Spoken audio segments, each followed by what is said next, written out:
Read level 2 में science के question series में आज का हमारा टॉपिक है सजीव पौधों के प्रकार और विभिन्न भाग।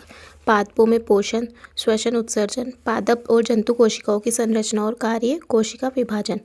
पहला क्वेश्चन है, पौधों के वर्गीकरण की आधारभूत विधि क्या है? आकार, संरचना और प्रजनन। जिम्नोस्पर्म किस प्रकार के पौधे हैं? बिना फूल वाले बीज वाले पौधे। पादप शरीर के कौन से भाग में वायु तजनी होती है? पत्तियाँ। जड़ों का मुख्य कार्य क्या है? जल और खनिज पदार्थों का अवशोषण। तनों में भोजन का संचय होता है आलू अदरक में। पुष्प के नर जनन भाग को क्या कहते हैं? पुंकेसर। बीज का भ्रूण किससे बनता है? जायगोट। बीज का कौन सा भाग पौधे के पोषण के लिए जिम्मेदार होता है? बीजपत्र। ब्रायोफाइट्स किस वातावरण में पाए जाते हैं? नम और गीला। किस पादप का तना प्रकाश संश्लेषण करता है? केक्टस। पौधे किस प्रकार का पोषण करते हैं? स्वयंपोषी।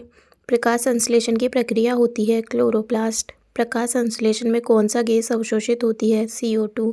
प्रकाश संश्लेषण के दौरान किस ऊर्जा का रूपांतरण होता है? सौर ऊर्जा को रासायनिक ऊर्जा में। प्रकाश संश्लेषण का मुख्य उत्पाद ग्लूकोज। क्लोरोफिल का रंग किस कारण होता है? हरे वर्णक के कारण। कौन सा पोषक तत्व पौधों की वृद्धि में सहायक होता है? नाइट्रोजन। परजीवी पौधे किस प्रकार का पोषण करते हैं? परपोषी। अमरबेल किस प्रकार का पौधा है? परजीवी। कीटभक्षी पौधे क्यों विकसित हुए? पोषक तत्वों की कमी के कारण। पौधे किस के द्वारा श्वसन करते हैं? स्टोमेटा और लेंटिसल। पौधों में श्वसन के लिए आवश्यक गैस है ऑक्सीजन। श्वसन का प्रमुख उत्पाद क्या है? ऊर्जा ATP।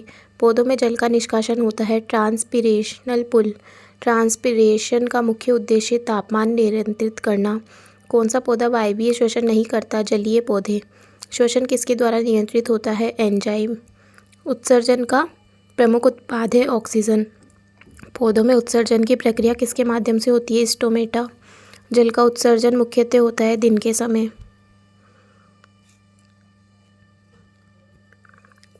पादप कोशिका में उपस्थित अद्वितीय अंग है क्लोरोप्लास्ट। कोशिका भित्ति का निर्माण होता है सेल्यूलोज से।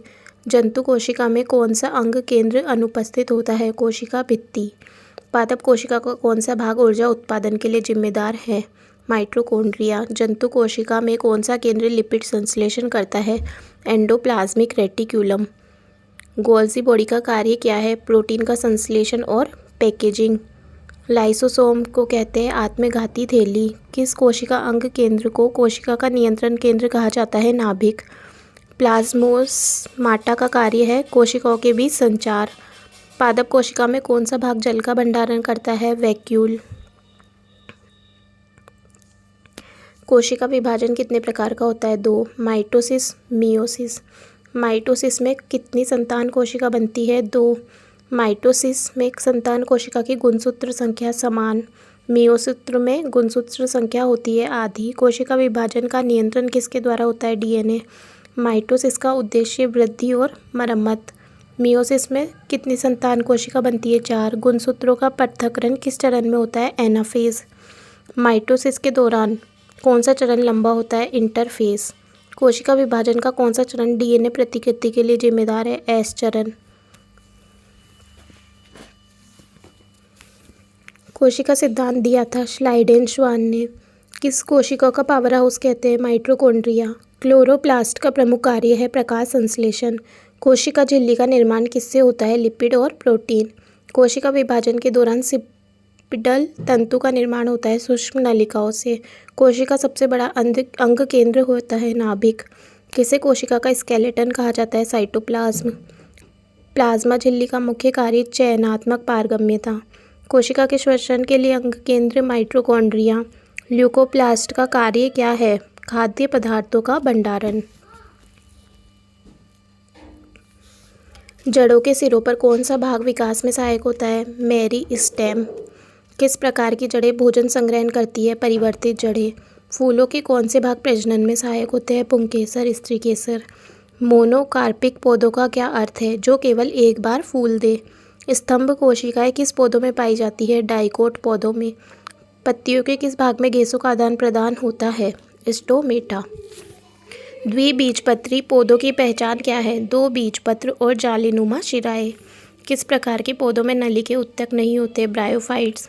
ट्रांसपीरेशन में मुख्य योगदान होता है जाइलम।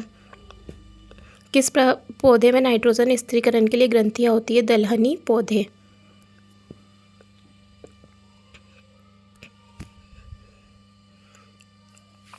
पर्णहरित का निर्माण किसके बिना नहीं हो सकता? मैग्नीशियम। प्रकाश संश्लेषण के दौरान ऑक्सीजन कहाँ से उत्पन्न होती है? जल से। प्रकाश संश्लेषण की दर को कौन सा कारक प्रभावित करता है? प्रकाश की तीव्रता। केमो ऑटोट्रॉफ पौधों में ऊर्जा का स्रोत। रासायनिक अभिक्रिया। कौन सा तत्व पौधों की जड़ वृद्धि में सहायक है? फास्फोरस। सहजीवी पोषण किस में पाया जाता है? लाइकेन। प्रकाश संश्लेषण के लिए अनिवार्य रंग है लाल और नीला। कीटभक्षी पौधों का मुख्य पोषण स्रोत क्या है? कीटों का नाइट्रोजन। प्रकाश संश्लेषण की प्रक्रिया किसके द्वारा खोजी गई? जॉन इंगेनहाउस।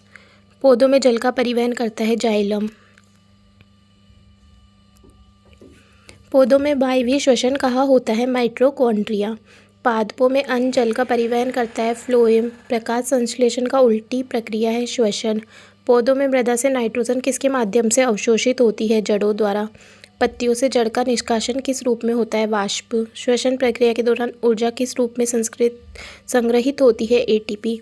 पौधा का कौन सा भाग गैसों का उत्सर्जन करता है? स्टोमेटा। लेंटिल्स कहाँ पाए जाते हैं? तने और शाखाओं पर। जल परिवहन में सहायक कौन सा बल होता है? Cohesive and adhesive. पादपों का मुख्य उत्सर्जन उत्पाद ऑक्सीजन। कोशिका का कौन सा अंग केंद्र आनुवांशिक सामग्री को रखता है? नाभिक।